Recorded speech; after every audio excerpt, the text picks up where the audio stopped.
He was in bed, relaxing, felt normal, then suddenly popped up out of bed. He felt a thud in his chest, said it was scarier than when he was taken away to the hospital. And so obviously we need to discover what exactly is causing Alex Eubank to experience this. Coach Greg, in today's video, going to give you an update on Alex Eubank. As you know, he was experiencing some chest pain, some discomfort, and he was in the gym and he couldn't finish his workout. He had previously been fasting for up to 48 hours and suddenly he didn't feel so good. The ambulance came, took him out on a stretcher.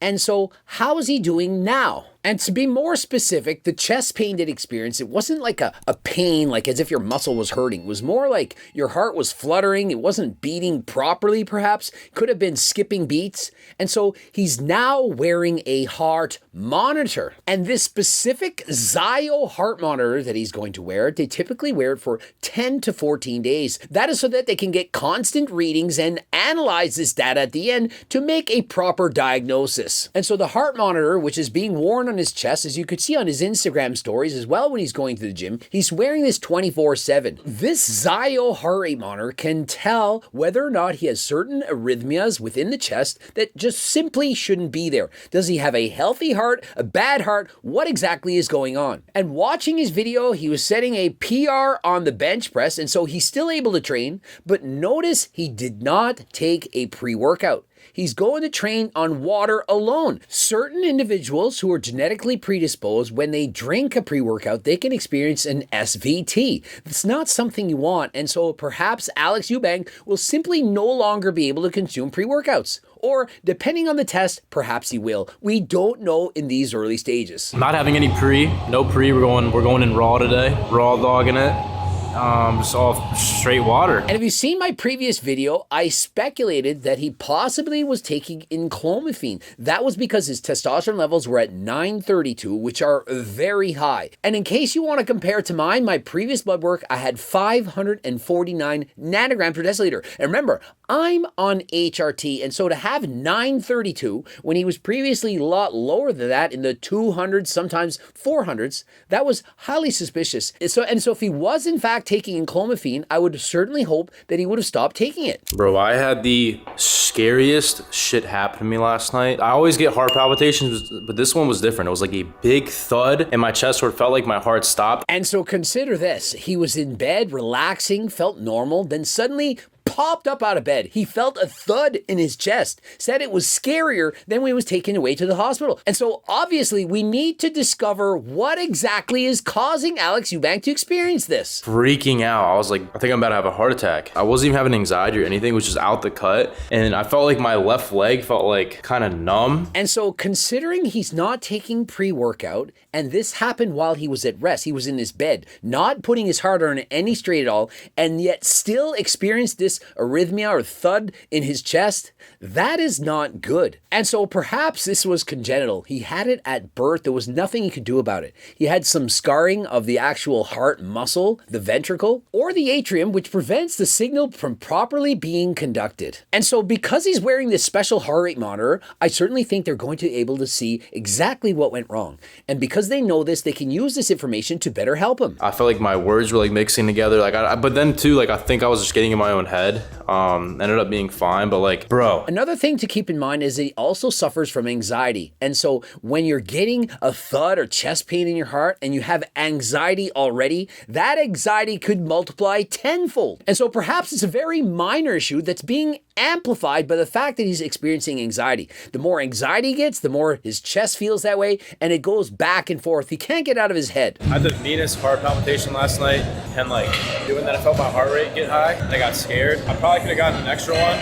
I definitely could have done 3. And so despite all these issues, despite the fact he's wearing a chest monitor, he's getting up in the middle of the night, his heart's thumping, he still decides to go for a PR on the bench. And so he puts on 275 pounds and decides to go for a PR. He's previously done it for 1 rep, and so he decides to go it for 2, of which he does, but stops short. After doing the set, he said he could have got another rep, but he felt something wrong with his heart. He couldn't catch his breath, it didn't feel proper, and so he decided to stop. Why are we going for 1 rep maxes while undergoing cardiac monitoring? I mean, he's not a power lifter. He's not entering a competition. And so why would you need to go for a 2 or 3 rep max? Makes much more sense to me to lighten the load, perhaps put on 245 and go for 10, 11, maybe even 12 reps. All-time PR is basically technically 300, which was at Zoo Culture, but the plates are lighter at Zoo Culture, so my PR, that probably was a PR. I mean, a number's a number. If it's 300 pounds, it's 300 pounds. If it's 300 pounds and you bench press it on the moon, it's going to be 1/6 as heavy because it has less gravity. But here on Earth, at any gym, all the weights should be the same. And so I don't know if the weights are actually lighter or perhaps it's a better bench, but normally a weight is a weight. That was easy. That wasn't bad. It's just my heart. I psych myself out in my adrenaline. Then I get fatigue.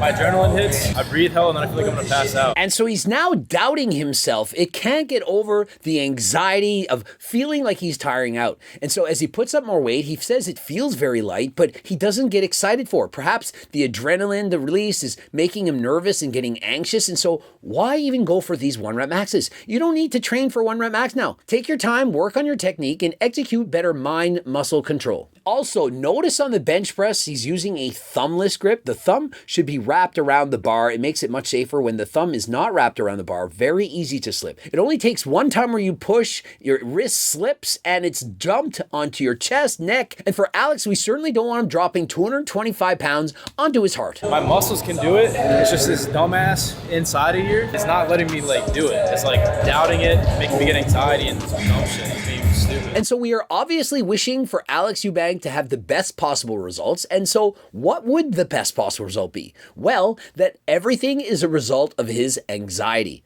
that he's getting it in his head. He starts thinking about it, the stress that causes the anxiety, the chest palpitations, and so on. It could be as simple as that. Perhaps he has some social anxiety. He stated that he likes to train very late at night. The gyms are quiet. And so maybe he doesn't like being around a lot of people. Just because he has millions of followers doesn't mean he's comfortable when surrounded by tons of strangers. And so if that is the case, I do think he'll be able to overcome it, because once you know that that's the problem, once you get a panic attack or stress, you're not going to be thinking, oh my God, there's something wrong with my heart. You'll know that it's the panic, the stress from being around people and so on. And so that will be very comforting to know. And I do think he'll 100% be able to overcome it. And so the negative or worst case scenario, potentially he may have scarring on his heart, of which he would require surgery to remove that scarring. Another alternative, potentially could wear a pacemaker. I had a guy on my swim team in the past. He had a pacemaker, massive. You could see it through his skin. The guy could swim much faster than me and he was much older. And so it's not as if it's going to end his life either way, but it would be great to have the best possible results. Wishing Alex the best. Hopefully you liked the video. Go and follow his channel. See how he's making out. Subscribe, click the bell button, comment to boost the algorithm. Don't forget about any of those loops. And of course, you can get all the Harder Than Last Time supplements, as well as the clothing line, the cookbooks, the training books, coaching plans by me and my team. And until next time, I am out.